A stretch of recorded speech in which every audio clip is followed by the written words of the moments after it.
temple in India that is one of the most confusing places I've ever seen, where people describe its mass and like how it's made. It was carved out of a mountain. For centuries, the Kailasa Temple has defied logic, carved from solid rock with no clear explanation of how it was built. Now, a recent discovery beneath its foundations has reopened every unanswered question. Hidden deep below the temple floor, something long sealed away has come to light, forcing historians and researchers to confront possibilities they once dismissed. What was uncovered does not fit accepted history, and its existence changes how this ancient site is understood forever. The mountain that became a temple.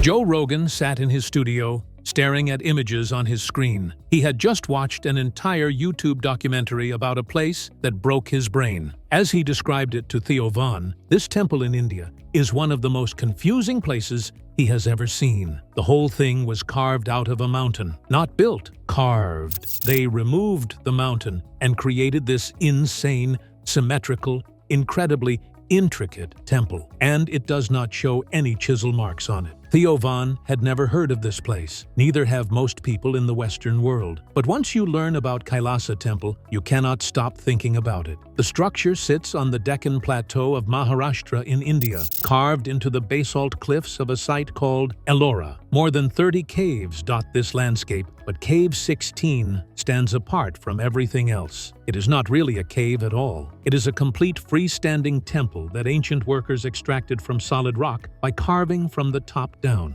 The temple rises 32 meters from the courtyard floor to the apex of its tower. That height exceeds a 10-story building. The main courtyard stretches 82 meters long and 46 meters wide, covering roughly twice the area of the Parthenon in Athens, while standing 1.5 times as tall. To create this space, workers removed somewhere between 200,000 and 400,000 tons of volcanic rock. Rogan kept emphasizing this point during his conversation. Hundreds of millions of tons of rocks have been removed, he said, struggling to comprehend the scale. The actual figure is somewhat lower, but his instinct was correct. The amount of material extracted from this mountain represents one of the largest excavation projects in ancient history. Official records attribute the temple to King Krishna I of the Rashtrakuta dynasty, placing construction sometime between 756 and 773 CE. But here is where the mystery begins to deepen. There is no dedicatory inscription anywhere on the temple itself. No ancient document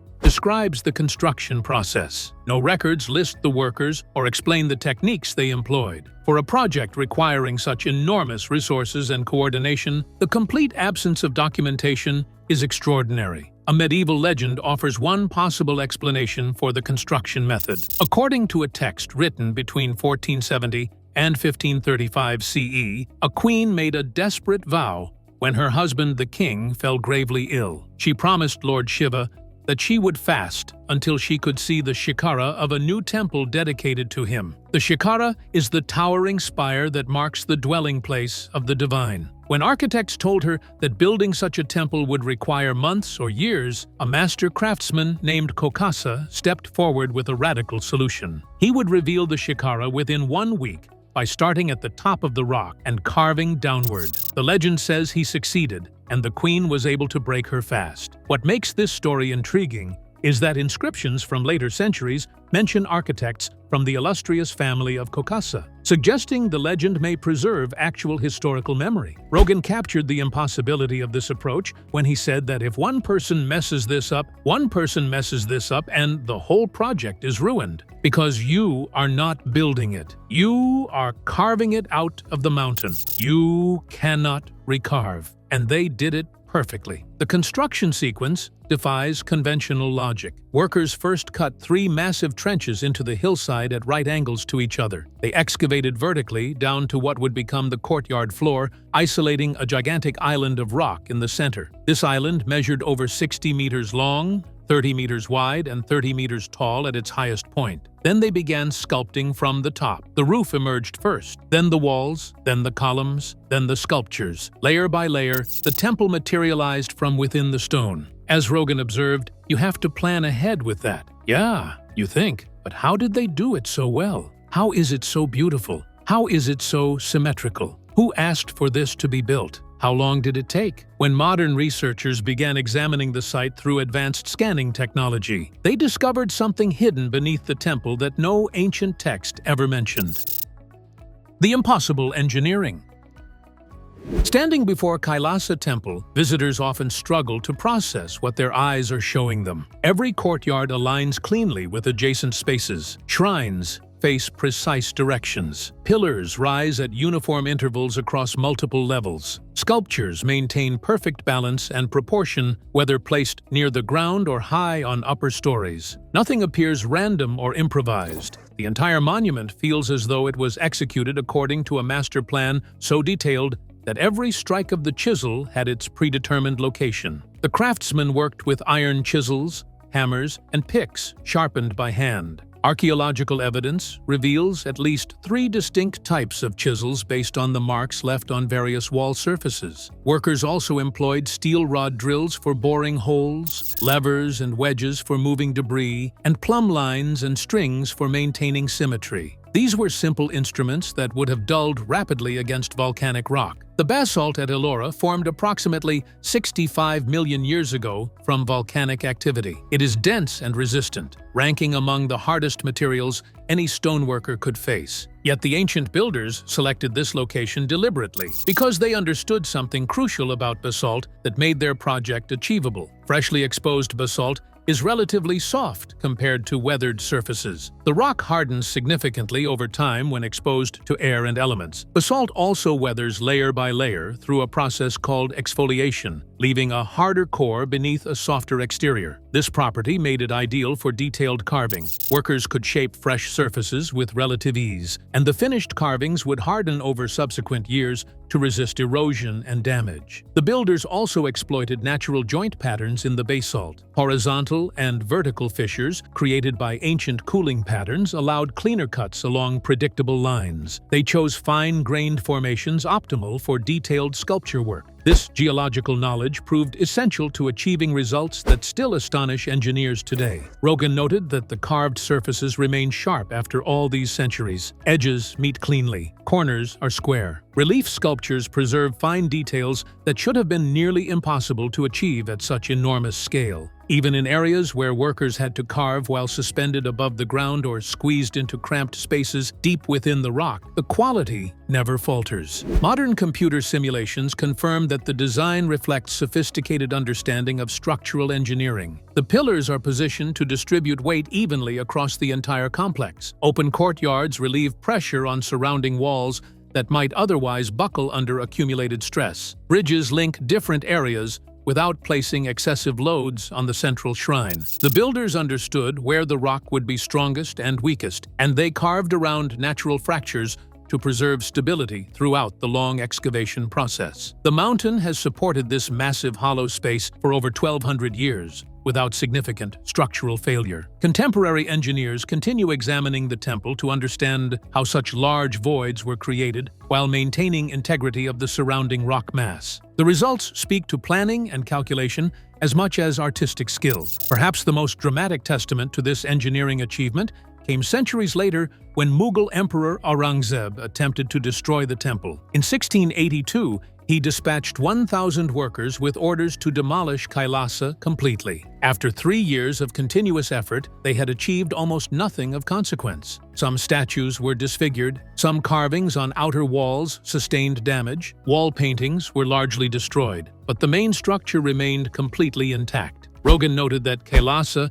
is almost more impressive than some of the stuff from ancient Egypt because it is all one piece of stone. Whoever these people were, he wished they wrote books. He wished they wrote books on how they did this. And if they have the books, let them out. The comparison to other ancient wonders highlights what makes Kailasa unique. Petra in Jordan was also carved directly into cliffs, but the sandstone there is far softer than basalt, and most structures are shallow front-facing carvings that remain attached to the cliff behind them. The Egyptian pyramids demonstrate remarkable mastery in quarrying, transporting, and stacking millions of limestone and granite blocks with astonishing precision. But nothing was transported or assembled at Kailasa. The entire temple exists as one continuous piece of mountain revealed through subtraction rather than addition. The precision of the visible structure seemed to represent the full extent of ancient achievement at this site. Then researchers pointed their instruments at the ground beneath the temple and discovered something that changed everything.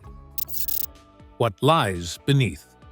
The ground beneath Ellora has always held mysteries. The entire complex sits on Deccan basalt, shaped by ancient cooling patterns that create joints, fractures, and weathered bands deep within the cliff face. These natural formations sometimes appear as void signatures when researchers survey the subsurface geology. But recent scanning revealed anomalies that do not match expected geological patterns. Their placement directly beneath key architectural elements of the Kailasa Temple raises immediate and profound questions. Word of mouth among researchers suggests these void signatures indicate chambers or passages that no historical text ever documented. A hidden vault that no inscription mentioned may exist somewhere in the depths below the temple floor. The implications of such a discovery would reshape our understanding of what the ancient builders actually created at this site. We must distinguish carefully between verified discoveries and unconfirmed speculation. Archaeological excavations have confirmed that hidden underground levels do exist at Ellora. In 1876, workers excavating beneath what had been known as dotal, meaning two-story, discovered an entire basement level buried under centuries of accumulated earth and debris. The cave was actually teen tal, meaning three-story. This 118-foot-long basement had remained concealed for centuries, proving that additional underground levels can exist beneath visible structures at this complex. An interconnecting passage on the first floor links Cave 32 and Cave 33 in the Jain section of Ellora. This passage contains some of the finest mural paintings from later periods in Maharashtra. The existence of this hidden connection demonstrates that the ancient builders did create underground links between structures that were not immediately apparent to later visitors. Multiple visitors have reported seeing narrow rectangular tunnels approximately 1 foot wide that descend 40 feet or more into the rock beneath various caves. Some passages narrow beyond the point where an adult body can fit. Some floor openings have purposes that remain completely unknown. Rumors suggest that authorities have barred and locked some of these openings. Their function has never been determined. They could represent water drainage channels, ventilation shafts, unfinished excavation attempts, or test borings to assess rock quality before major construction began. Conservation reports from the Archaeological Survey of India document an integrated network of cisterns, channels, and catchment areas cut directly into the rock beneath and around the temple complex. These features were designed to collect and divert rainwater, support surrounding settlements, and protect the temple from erosion damage over centuries. Drainage channels run across and around Kailasa, connecting to micro-watersheds, seasonal streams, and natural reservoirs that form during monsoon season. Long tunnel-like openings were bored into the ceilings. According to official documentation, water was allowed to flow through these tunnels and then beneath the floor through concealed drain channels that led the water safely outside. The system was engineered to protect the caves from monsoon damage that could have destroyed carvings and destabilized structures over time. What makes recent discoveries so significant is that some of the void signatures detected beneath Ellora appear to be located near major water channels, but do not correspond to any documented drainage system. They could be natural cavities formed by volcanic activity millions of years ago. They might be deliberate openings designed to manage water flow in ways we do not yet understand. Without excavation, determining their true purpose remains impossible. Many ancient Indian temple traditions included concealed spaces below the main structure that served various functions. Some were foundation chambers designed to stabilize large buildings on uncertain ground. Others formed ritual vaults used for ceremonies conducted away from public observation. Some sites included underground mandapas, which are halls built to maintain cool temperatures and provide quiet spaces for meditation and religious practice. At Ellora, traces of such practices appear in subtle architectural details that researchers are only now learning to interpret. Partial steps descend into filled basins. Carved grooves continue into blocked passages that lead nowhere visible. These remnants suggest the builders worked with a deeper architectural framework that extended below the visible temple and may have influenced the placement of entire courtyards and structures above ground. Rogan and Theo Von discussed how ancient peoples seem to have vanished from sites they created. Rogan noted that if you make something like that, Who just left it there? Where did you go? We just left this there. The question applies not only to the builders themselves, but to whatever they may have sealed beneath their greatest creation. The vanished workforce. The identity of the Kailasa builders represents one of history's most frustrating puzzles. Major constructions in ancient cultures were typically documented in extensive detail. Kings demanded that their names be remembered for eternity. Workers wanted recognition for their contributions to great projects. Techniques were recorded so future generations could learn and improve upon established methods. The surfaces inside the temple carry faint tool marks, running in organized patterns across walls and columns. These marks reveal that teams worked side by side in coordinated fashion, shaping the monument in sequential layers according to some master plan. Someone had to determine which areas to excavate first. Someone had to decide where bulk stone removal should occur and when detailed carving should begin. Someone had to develop methods for protecting finished sections as deeper chambers opened below them. Scholarly estimates of the workforce size vary dramatically depending on assumptions and methodology. One calculation from 1982 suggested that 250 laborers working continuously could have excavated the 3 primary trenches in approximately 5.5 years. This estimate assumed each worker could remove roughly 4 cubic feet of rock per day using hand tools. But excavation represented only the first phase of the project. The detailed sculptures, precisely carved pillars, and intricate reliefs covering every surface would have required additional years or decades of skilled artistic labor. Conservative estimates suggest 7,000 or more workers participated over several decades. Some art historians who identified multiple distinct artistic styles within the temple believe construction may have extended across multiple rulers and generations over centuries. Temple construction in ancient India employed hierarchical guild structures with clearly defined roles and responsibilities. The sthapati served as master architect with authority over overall design and construction supervision. The shilpin were sculptors and craftsmen who executed detailed carving work.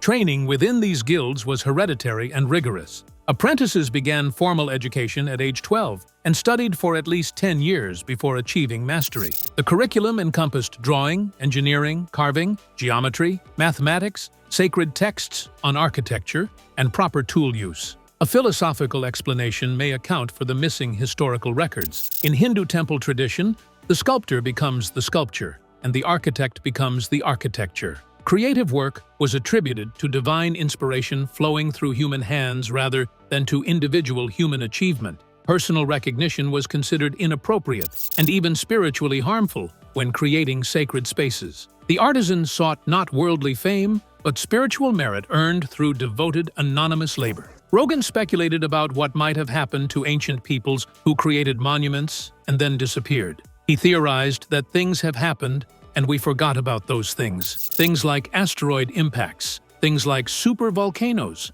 ice ages. Things have happened and destroyed civilization, and we have forgotten a lot of it. And we are relearning, and we are refiguring it out now. That is what I think. That is how you find stuff like that. The conversation turned to how diseases carried by travelers may have wiped out entire civilizations throughout history. Rogan noted that Europeans brought diseases that killed native populations who had never developed immunity. This is what scholars believe happened to the Mayans. It may also explain what happened to people who lived in the Amazon and built the legendary lost city of Z that Percy Fawcett searched for and never found. Between 200,000 and 400,000 tons of basalt were removed from this site over decades of continuous work.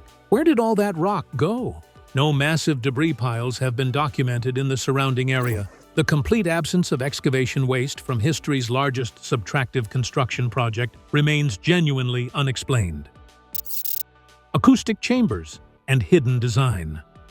Step inside certain chambers of Kailasa Temple and something unexpected happens to sound. Chants travel in smooth, even tones, allowing voices to move through space without distortion or degradation. A single syllable spoken near one wall drifts through the hall with surprising strength and clarity. Visitors often notice this acoustic effect even without understanding the physics that produce it. The carved domes and vaulted ceilings shape sound waves in ways that enhance ritual singing and spoken prayer.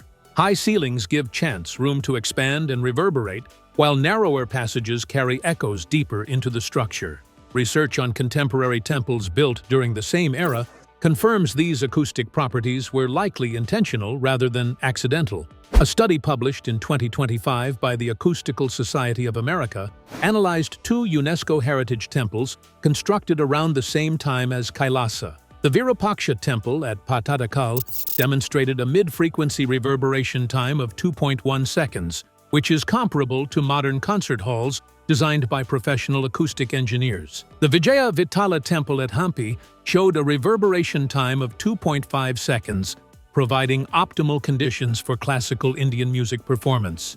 These temples created ideal acoustic environments for bells, gongs, conch shells, and Vedic chanting. Kailasa almost certainly incorporates similar principles based on its architectural similarities to these documented examples. Achieving such acoustic effects inside a monolithic temple required precise control over depth, height, and surface angle throughout enormous carved spaces. Unlike later temples constructed from assembled blocks that could be adjusted during building, the craftsmen at Kailasa had exactly one opportunity to get proportions correct. A single miscalculation would permanently destroy the acoustic properties of a chamber. There was no possibility of adjusting walls or ceilings after carving them from solid stone. The builders also demonstrated sophisticated understanding of natural light and airflow patterns. Courtyards open the structure to sunlight and guide illumination into central areas during daytime hours. Pillars create shaded paths that remain noticeably cooler during afternoon heat. The placement of carved balconies and windows responds to prevailing wind patterns, providing ventilation in spaces that could otherwise feel oppressively heavy and still. The temple follows principles of Vastu Shastra, the ancient Indian science of architecture and spatial arrangement that governed sacred construction for centuries. The base measures approximately 107 meters by 54 meters, creating a 2-to-1 ratio considered ideal for spiritual harmony. The temple aligns along an east-west axis with the inner sanctum facing east to receive the first light of morning. Aerial photographs reveal that the temple layout resembles a mandala with the central sanctum serving as the bindu, which is the point of stillness at creation's heart. Concentric spaces surround this center in patterns symbolizing expanding layers of cosmic reality. Academic analysis has confirmed fractal geometry and self-similar mathematical features throughout the architectural design. Rogan tried to put himself in the position of someone standing physically before the temple. He admitted he was barely grasping the scale and complexity from photographs alone. He said, "You do not have enough time in a month to really go over this place and really get a feel for it, because it is so insane that someone was able to do that so long ago." The Living Temple. At the heart of Kailasa, past carved courtyards and towering walls covered with sculptural narratives, lies the Garbhagriha. This is the Sanctum Sanctorum, a quiet dim chamber where a massive monolithic Shiva lingam rests over a huge Yonipitha.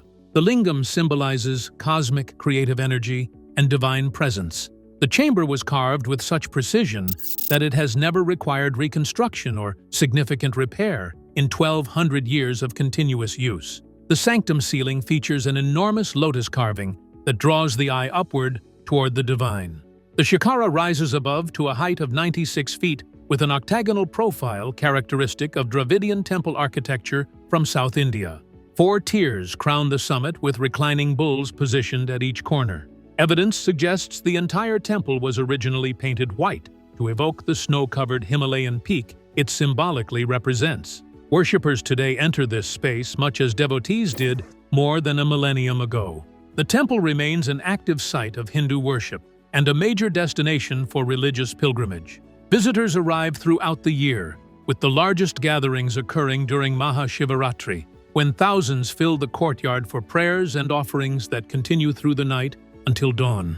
In front of the main shrine sits the Nandi Mandapa, a freestanding pavilion also carved from the original cliff face. At its center rests the statue of Nandi, the sacred bull who serves as Shiva's mount and guardian. Nandi is positioned to face the sanctum directly across the courtyard. The alignment between these two structures is geometrically exact, forming a precise line of sight from the pavilion to the inner shrine where the Shiva lingam resides. Every surface of Kailasa carries narrative carvings depicting scenes from Hindu sacred literature. The southern exterior wall displays the Ramayana epic in 7 horizontal rows of relief sculpture. Scenes include Rama's departure from the city of Ayodhya, the abduction of Sita by the demon king Ravana, Hanuman crossing the ocean to the island of Lanka, and the monkey army constructing the legendary stone bridge. The northern wall depicts the Mahabharata epic, also in 7 rows, including scenes of Krishna's youthful adventures and dramatic moments from the Great War between cousins. One sculptural panel stands above all others in artistic achievement. Located beneath the main hall on the south side, the Ravana shaking Mount Kailash panel is considered among the finest pieces of sculpture ever created in India. The multi-armed and multi-headed demon king Ravana appears carved completely in 3 dimensions beneath a platform where Shiva sits in perfect divine stillness. Parvati clings to her husband in terror, arms wrapped around him as the mountain trembles. Dwarf. Attendant figures swirl in frantic motion around the divine couple, while celestial beings observe the confrontation in frozen amazement.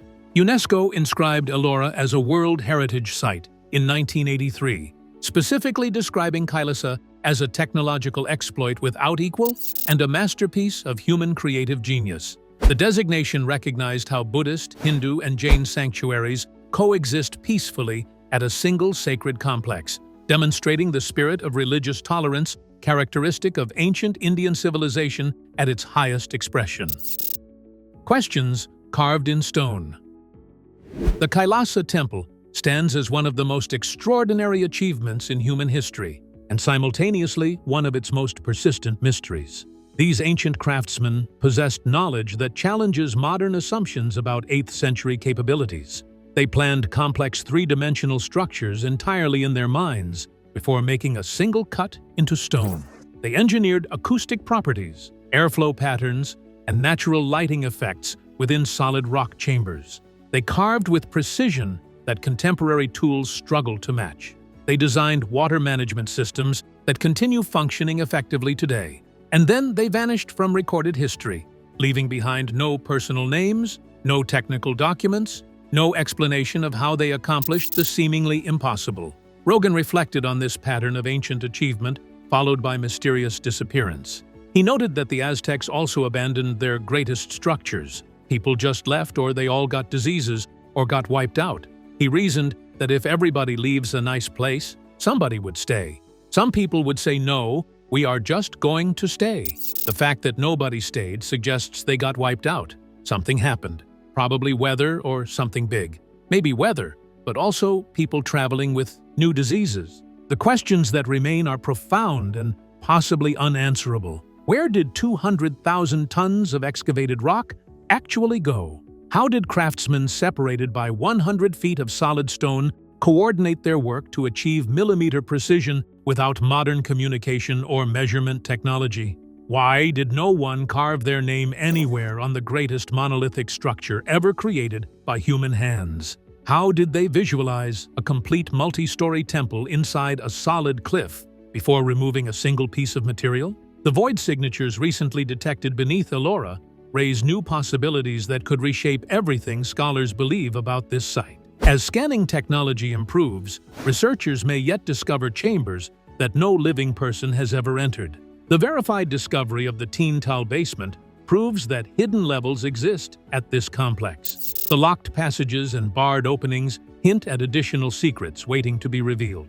In 2016, researchers analyzing plaster from Buddhist Cave 12 at Ellora discovered it contained at least 10% cannabis sativa fibers. The hemp provided durability, insect resistance, and humidity regulation that explains why the Ellora caves remain so exceptionally well preserved compared to nearby sites. The ancient builders understood material science at levels that modern researchers are only now beginning to rediscover and appreciate. Rogan wished the builders had written books explaining their methods. If such books exist somewhere, he wanted them released to the public. The knowledge contained in those hypothetical texts could transform our understanding of ancient human capability and ingenuity. The Kailasa Temple holds its secrets still. The mountain waits in patient silence. Somewhere beneath the carved stone floors, in chambers no living person has entered for centuries or millennia. Answers may lie sealed in darkness. They wait for the day when advancing technology or fortunate circumstance finally reveals what the ancient builders chose to hide from future generations.